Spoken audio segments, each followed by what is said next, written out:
Sekarang kita akan berdoa untuk firman Tuhan. Ini ininya itu dulu ya, saya rubah dulu ya. Bu Santi, bisa berdoa Bu? Ya, baik, mari kita berdoa. Bapa di sorga, segala pujian hanya bagimu Tuhan. Biarlah kiranya puji-pujian yang kami naikkan dapat menyenangkan hatimu. Dan saatnya kami akan menerima kebenaran firman-Mu Tuhan. Biarlah firman yang kami dengar dan kami saksikan di embun pagi ini dapat mengubah kami menjadi manusia baru. Bisa menjadi rema dalam kehidupan kami sehari-hari Tuhan. Urapi hamba-Mu Pastor Fauzan yang akan menyampaikan firman-Mu, berikan hikmat untuk dapat mengajari kami. Terima kasih Tuhan Yesus. Haleluya. Amin. Amin. Terima kasih Bu Santi. Pembacaan firman Tuhan akan diambil dari Yesaya 22. Bu Sarma, bacakannya ya. Silakan Bu Sarma. Dari 1 sampai selesai. Bu Sarma.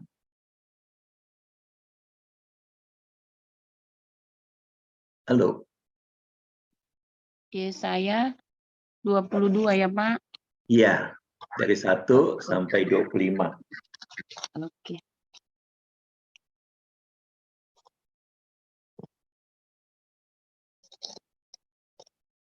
Baik, saya akan membacakan kebenaran firman Tuhan yang terambil dari kitab Yesaya pasal 1 sampai 25.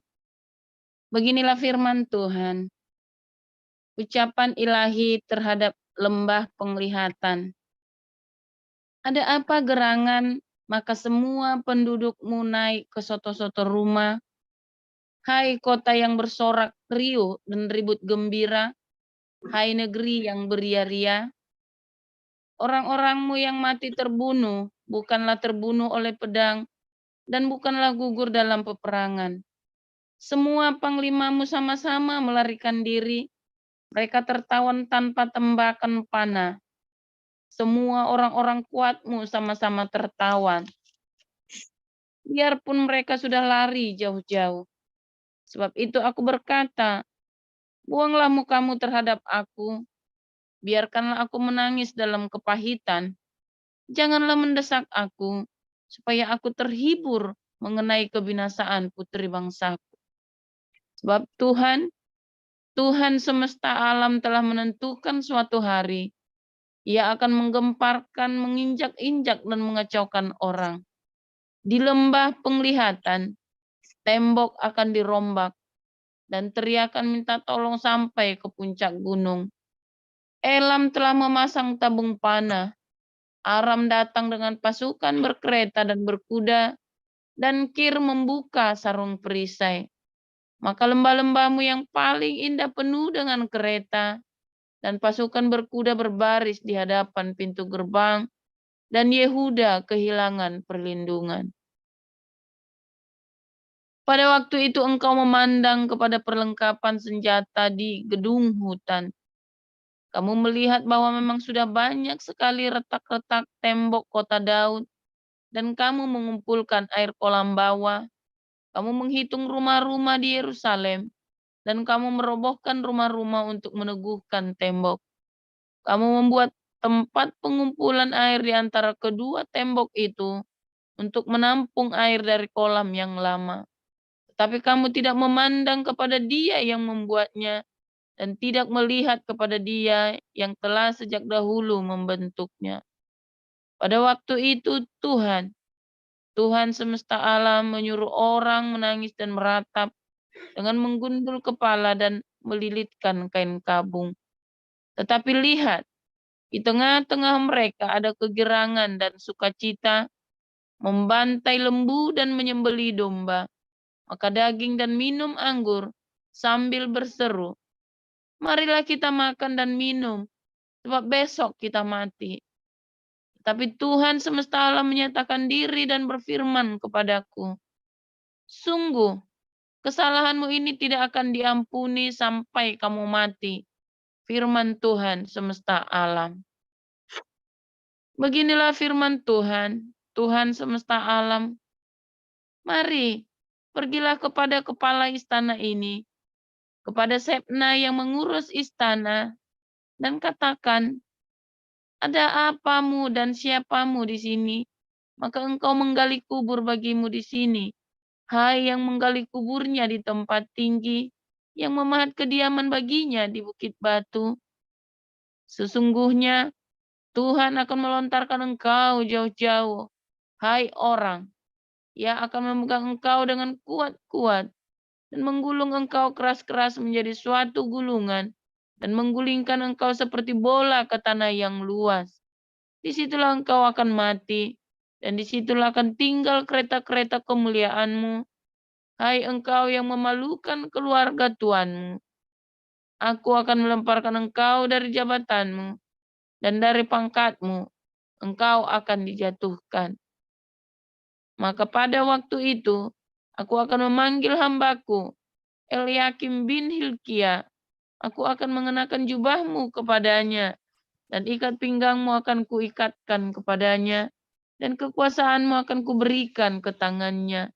Maka ia akan menjadi bapa bagi penduduk Yerusalem dan bagi kaum Yehuda.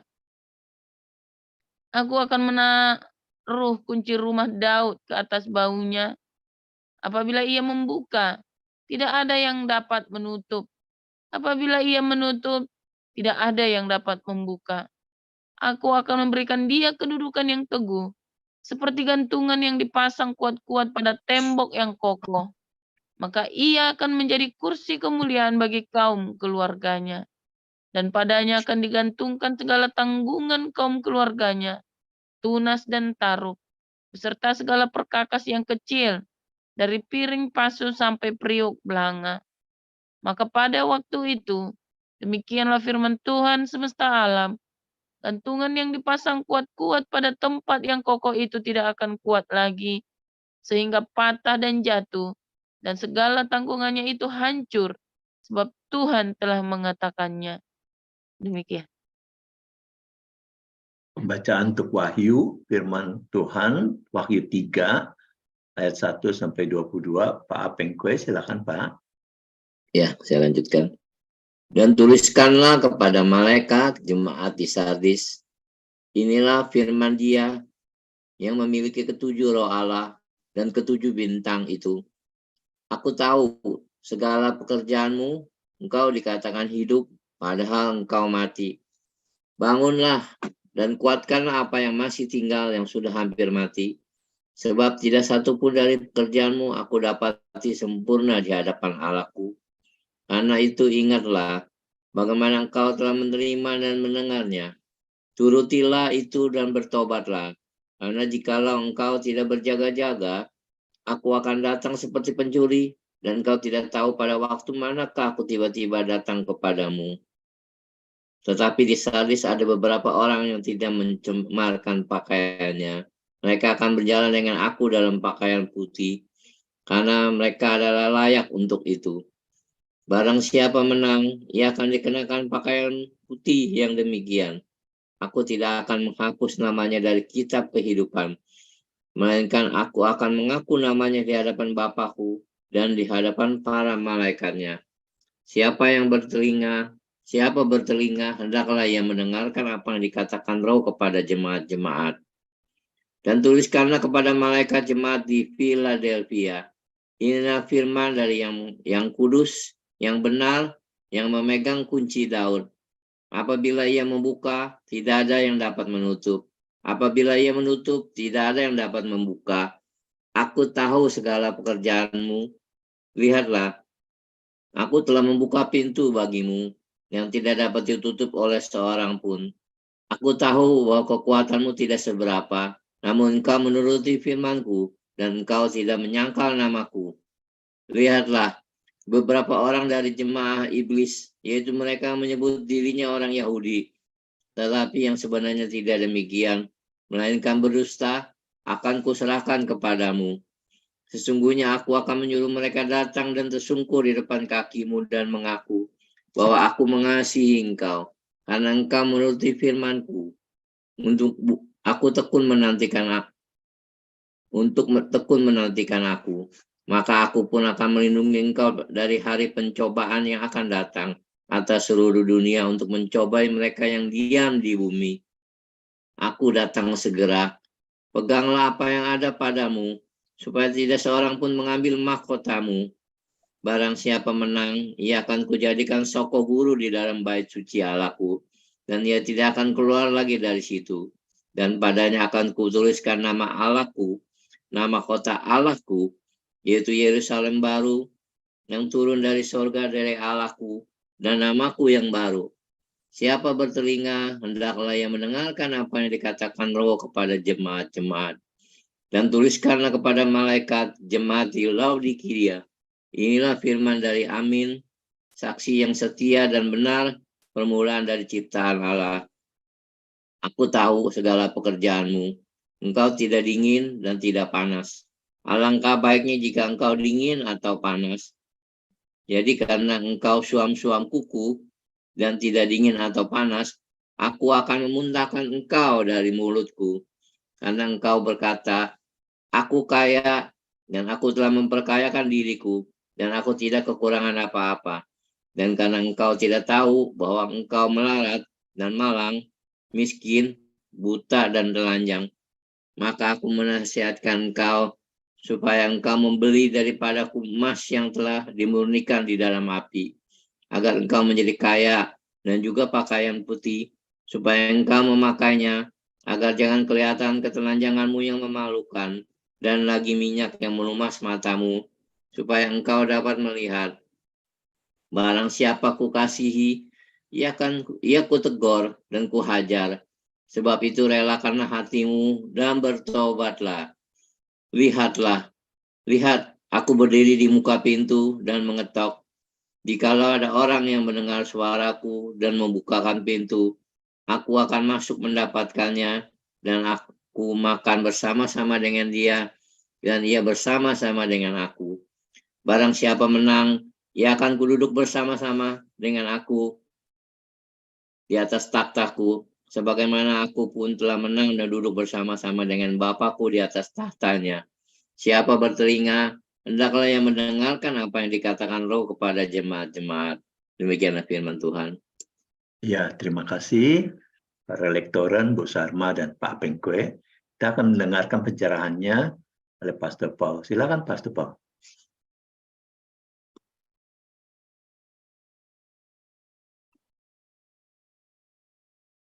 Ya, haleluya. Luar biasa ya. Firman Tuhan selalu baru. Di tahun yang baru, firman Tuhan baru mengajarkan pada kita hal-hal yang baru sehingga Anda lepas dari kebekuan, ya, dari kebekuan iman, dari perangkap agamawi. Hari ini firman Tuhannya itu kelihatannya begitu saja ya, pendek. Tapi sebenarnya ceritanya panjang banget, saudara. Background dari Yesaya 22 dan Wahyu 3 tadi ya. Pertama, saya mau ini dulu ya, mau kasih tahu di situ ada persamaan ayat. Aku akan menaruh kunci rumah Daud ke atas bahunya, ya, kunci rumah Daud ya. Aku menaruh kunci rumah Daud ke atas bahunya. Rumah Daud ini maksudnya adalah kerajaan Allah, saudara ya. Kerajaan Allah di zaman Yesaya yang dimaksud adalah kerajaan Yehuda, saudara ya. Apabila ia membuka, tidak ada yang dapat menutup. Apabila ia menutup, tidak ada yang dapat membuka. Ya. Kalau di dalam Yesaya 22, ini lagi cerita tentang si Eliakim, anak Hilkiah, saudara, yaitu penjaga istana, ya. Dan dia memang pegang kunci, namanya ini ya, penjaga istana. Dia pegang, dia itu kepala penjaga istana. Dia pegang itu kunci rumahnya Daud, ya kan? Itu yang dimaksud kunci rumah, itu artinya benar-benar dia yang jaga semuanya, saudara ya. Semua kunci dia yang pegang, semua rahasia semua. Nah, yang dimaksud adalah itu, saudara ya. Tetapi kalau lihat di dalam Wahyu 3 tadi, ya, kunci rumah Daud dipegang siapa? Itu Tuhan Yesus, ya. Karena sebetulnya yang punya, siapakah yang pegang kunci? Sebenarnya siapa sih yang pegang kunci, saudara? Yang pegang kunci, yang punya rumah kan, yang punya kunci kan. tetapi kemudian dipercayakan, ya. Lalu siapakah Elia bin Hilkiah ini, saudara? Elia bin Hilkiah itu, ya, karena Tuhan berkata, kalau kita melepaskan pengampunan, maka ada pengampunan di surga. Kalau kita lepaskan berkat, maka ada berkat di surga, ya kan? Itulah kunci, saudara. Kunci surga di tangan kita, di antara Anda dan saya apabila Anda punya otoritas itu. Nah, masalahnya kita punya nggak otoritas itu? Mungkin Anda pikir Anda punya, wah, perkataan yang mencipta. Kemarin sama Muri Wali dikritik gitu ya. Saya sih bukannya setuju, saudara. Ya, Muri Wali juga terlalu ini juga ya, nggak bisa begitu juga dia ngomong begitu. Saya kurang setuju. Tetapi pada kenyataannya orang, perkataan kita mencipta, ngawur, saudara. Dia ngerti nggak dasar ngomong perkataannya mencipta itu? Main klaim saja begitu. Perkataan kita mencipta, pegang itu alfardnya ya untuk jadi milikmu. Perkataanmu mencipta. Padahal yang dikatakan perkataan mencipta itu apa, saudara? Menciptakan hal-hal yang baik, saudara. Bukan menciptakan hawa nafsu. Itu yang dimarahi sama Muri Wali itu, karena para pendeta-pendeta karismatik ini perkataannya menciptakan hawa nafsumu, saudara ya. Saya ingin dengan Muri Wali, khotbah paling keras, khotbah paling ngawur, katanya Muri Wali. Saya ketawa ya, saudara ya. Saya ngerti maksudnya, karena kita pernah diskusi masalah ini ya, saudara ya. Saya ketawa. Ya, cuma Muri Wali menanggapinya berbeda. Benar, perkataan Anda mencipta, karena Anda yang pemegang kunci rumah Daud, saudara. Ya, Daud itu tadi dipegang di Anda. Sang raja itulah pemiliknya, pemilik dari kunci itu, saudara. Tapi kunci rumah Daud itu pada kita. Nah, sekarang, saudara, kalau Anda melihat tadi di awal, perkataan di Yesaya 22 ini ada, ya, kisah ini ada di merupakan nubuatan penglihatan, lembah penglihatan, Kisayon, ya. Sebenarnya Kisayon ini adalah sebuah sindiran, saudara. Lembah penglihatan ada di Sion, ya, lembah yang ada di Sion, lembah penglihatan. Tetapi tempat itu nggak benar-benar ada, saudara ya. Tempat itu nggak benar-benar ada. Tetapi yang dimaksud adalah banyak sekali penglihatan palsu yang diberikan oleh hamba-hamba Tuhan, ya, buat ngadem-ngademin orang, sementara penglihatan itu penglihatan palsu, ya, atau buat meden-medenin supaya orang dimanipulasi oleh nabi-nabi yang lihat itu. Makanya Tuhan bilang akan dikacaukan, akan diremukkan, saudara, ya, justru di lembah penglihatan. Di lembah penglihatan orang, namanya kan air kan turun ke lembah, nah, itu semua banyak penglihatan gitu loh, saudara. Banyak penglihatan, saat itu banyak nabi-nabi palsu, ya, banyak penglihatan, dan penglihatannya ngawur-ngawur, saudara.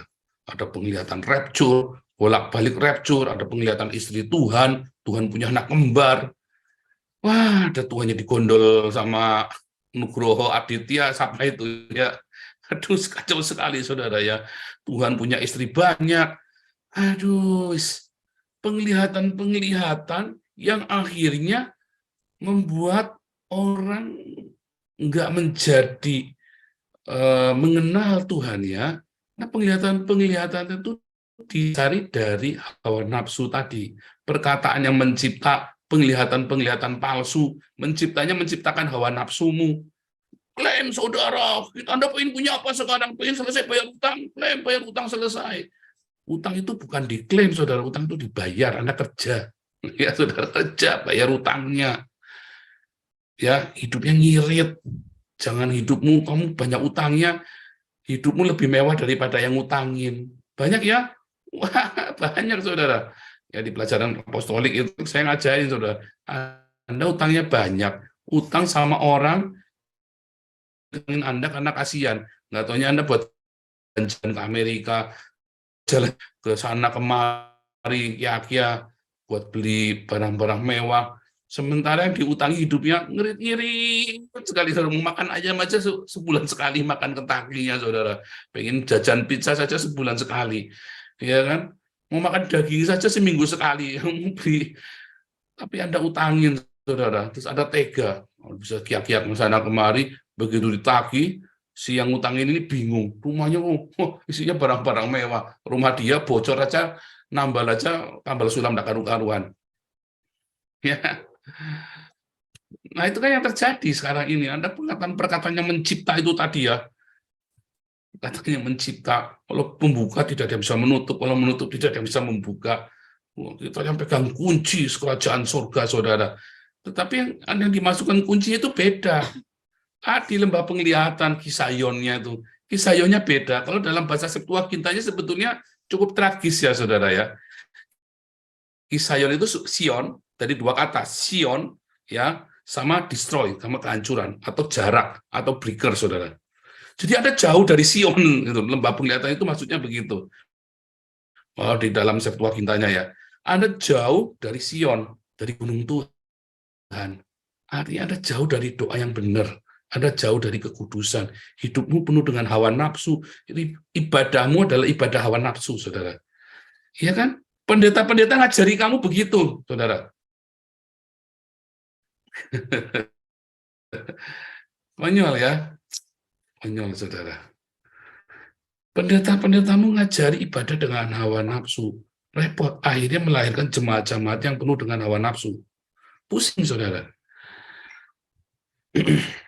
Lalu Anda dijebak masuk di dalam rupa-rupa pengajaran ya yang seakan-akan mengkopi semua ritual-ritual Yahudi tadi ya, jemaat Philadelphia kan, pura-pura jadi Yahudi, sok-sokan Yahudi, atau mengklaim ya Yahweh itu segala macam, tadi malam ya saya bilang ya, dan segala macam tiruan-tiruan ritual itu ya yang berujung bukan kepada buah roh, saudara. Anda tidak mengejar buah roh itu, Anda tidak berkasih yang sempurna itu, yang Anda kejar itu tadi, Jewish wannabe, sok-sokan Yahudi. Yang Anda kejar adalah klaim, perkataan yang mencipta. Yang Anda kejar adalah penglihatan, wah penglihatan, tepuk tangan. Itu aduh pusing ya. Orang dapat penglihatan, seneng, wah langsung, wah viewernya banyak, seneng dapat penglihatan. Penglihatannya dari iblis semua, saudara. Pusing, saudara. Saya nggak boleh ya, semua kesaksian boleh di tempat kita. Begitu penglihatan, kamu lapor saya dulu. Kamu mau ngeliat apa? Ada dulu pernah ibu ya, sok-sokan dapat penglihatan, ya saya mau kesaksian saja. Panjang lebar, ngalah-ngalah, stop. Dia membantah, stop. Wah, pura-pura muji-muji saya, nggak urusan, stop. Penglihatanmu nggak benar. Nggak, stop, saudara, saya nggak urusan, saudara. Lupa, kan penglihatan, menurut kita nggak boleh main-main. Oh, saya nggak main-main. Saya harus menguji dulu semua penglihatan. Bahkan saya punya penglihatannya saja, punya saya sendiri saja tak uji, saudara. Punya saya sendiri saja nggak langsung, oh saya dapat mimpi apa langsung tak ceritain ke saudara. Enggak, saudara. Mimpi itu ada yang dari Tuhan, ada yang karena dari alam bawah sadar kita sendiri, ada yang dari hawa nafsu kita, saking kepenginnya, macam-macam. Ya, Anda kudu mengenali penglihatan itu, hati-hati. Oh, saya tidak anti penglihatan, saya sering dapat penglihatan, saya tidak anti bahasa roh, saya berbahasa roh, saya tidak anti dengan nubuatan, saya sering bernubuat, saudara. Hati-hati, itu yang saya selalu sampaikan, uji, dan Anda harus uji terus diri sendiri. Ya, saya sendiri, oh saya arogan ya, kelihatan arogan kalau bernubuat paling benar sendiri, saudara. Wah, pokoknya paling benar nubuatannya saya. Rasanya kan begitu kan? Oh enggak, saya nggak main-main, saya uji benar, saudara ya. Saya pun benturkan dulu, saya uji, saudara. Sedari saya kecil, sedari saya masih melayani Tuhan di dalam ketidaktahuan, semua penglihatan, nubuatan, mimpi, itu saya kenali, saya flashback, saya uji terus yang mana, saya pilah-pilah. Sampai saya ngerti, yang ini bukan, yang ini benar. Kita pilah-pilah. Kalau ada orang datang, ya suatu ketika orang datang mengharapkan saya bernubuat, ya Tuhan nggak ngomong apa-apa, saya diem, nggak sok-sokan, saya berdoa saja. Nggak usah sok-sokan bernubuat. Ya, kan nubuatan itu kan nggak diciptakan, saudara. Saya bisa bernubuat sesuai dengan iman saya, yaitu apa? Mengucapkan berkat buat orang ini. Ya kan? Bisa, saudara. Tetapi kalau Tuhan tidak gerakan pun saya tetap nggak lakukan. Hati-hati ya dengan nubuatan, penglihatan, mimpi. Jangan dihambat Tetapi Anda harus uji. Nah, kita punya komunitas. Makanya itu kita sering sama-sama uji dalam komunitas ini. Ya, balik lagi saya tidak anti dengan nubuatan, tapi uji supaya jangan ada tadi seperti di lembah Hizayon ini justru diremukan semua orang, tembok-tembok diruntuhkan, saudara. Orang bangun tembok pertahanannya ada apa? Pakai rumahnya mereka sendiri. Hancuran hidup mereka, hidup kerohanian mereka hancur-hancuran. Akhirnya keluarganya dikorbanin ya buat bangun tembok pertahanan. Gara-gara ibadahmu keluargamu dikorbanin, saudara, kayak si Ibu Feni, saudara. Ya kan? Nah, itu dulu benar-benar loh. Saya sudah warning keras Ibu Feni. Akhirnya anak-anaknya terlantar, saudara. Kasihan kan? Ibadahmu mengorbankan keluargamu. Jangan sampai ibadahmu mengorbankan keluargamu, saudara. Saudara sok-sokan pelihara pendeta, anak istrimu tidak diopeni, saudara. Istrimu pengen ke salon, tidak boleh. Pelit-pelit, pendetamu kamu belikan Alphard. Kurang ajar, saudara.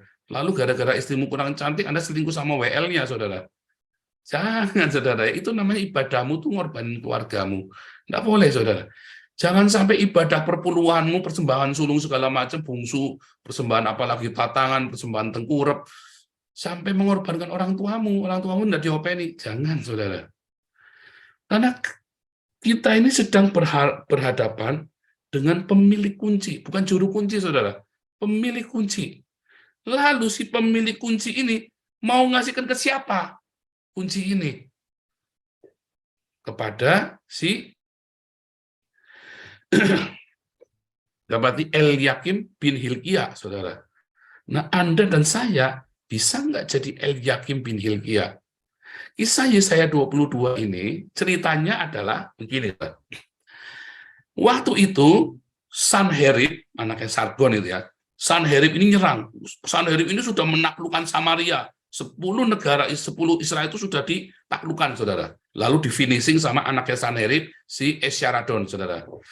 Nah, si Sanherib ini nyerang.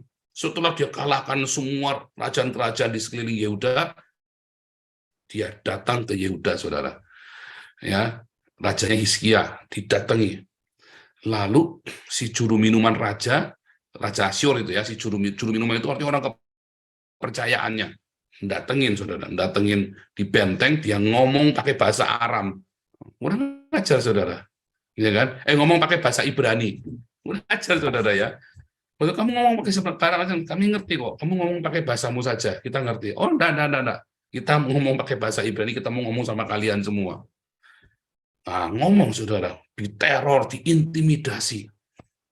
Diintimidasi, itu garis bawahnya. Ingat, Saul, diintimidasi. Siapa yang diintimidasi? Rajanya, saudara. Kalau perang beneran menang nggak? Harusnya menang. Tetapi itulah cara kerja iblis. Diintimidasi dulu pendetamu, gembalanya, ditakut-takutin. Kemarin ya, Koinonia. Diintimidasi dulu. Lalu si Eliakim, ya bin Hilkiah ini yang setia, ini pemegang kunci rumah Daud. Dia datang sama Hizkia. Ya kan? Nah, Hizkia ini datang sama Tuhan.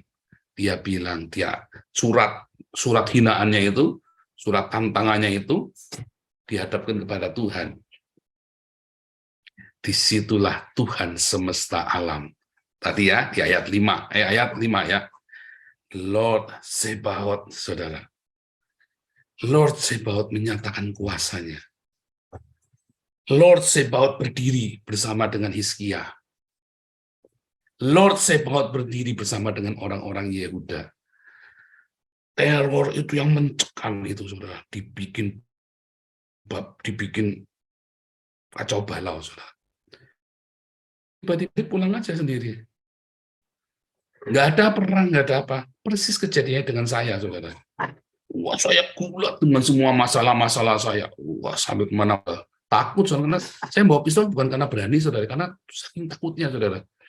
Cuman karena bawa pistol kan jadi panas, jadi shock, wah, jadi tidak karu-karuan, saudara. Orang itu kalau udah bayangin Anda ya. Jadi kurang ajar. Nah, disitulah tarung sana, tarung sini, gebuk sana, gebuk sini, hajar sana, hajar sini, tidak karu-karuan. hidup paling kacau yang pernah saya miliki waktu itu, saudara. Bagaimana untuk membiayai hidup saya? Saya rampok, saudara. Jangan goyang-goyang. Saya rampok, saudara, sana-sini. Ya, harus begitu. Kalau enggak bisa. Panas kok uang setan sama setan kok. Uang setan dimakan jin, dimakan genderuwo kok. Nggak enak hidup seperti itu karena saya mengandalkan kekuatan sendiri. Saya tidak mau mengandalkan the Lord Zebaoth. Saya hidup di dalam intimidasi. Saya mau selesaikan sehingga saya keluar dari habis perang lawan beruang, saya malah kecandak sama buaya. Saya habis sama Goliat yang satu, saya kena sama Goliat yang lain. Hidupnya penuh dengan ketakutan, penuh Goliat dalam hidup saya. Penglihatannya semuanya pengennya hawa nafsu karena saya produk gereja lama, saudara. Produk gereja hawa nafsu. Ya, sekarang kita kasih nama gereja hawa nafsu, udah gitu saja ya.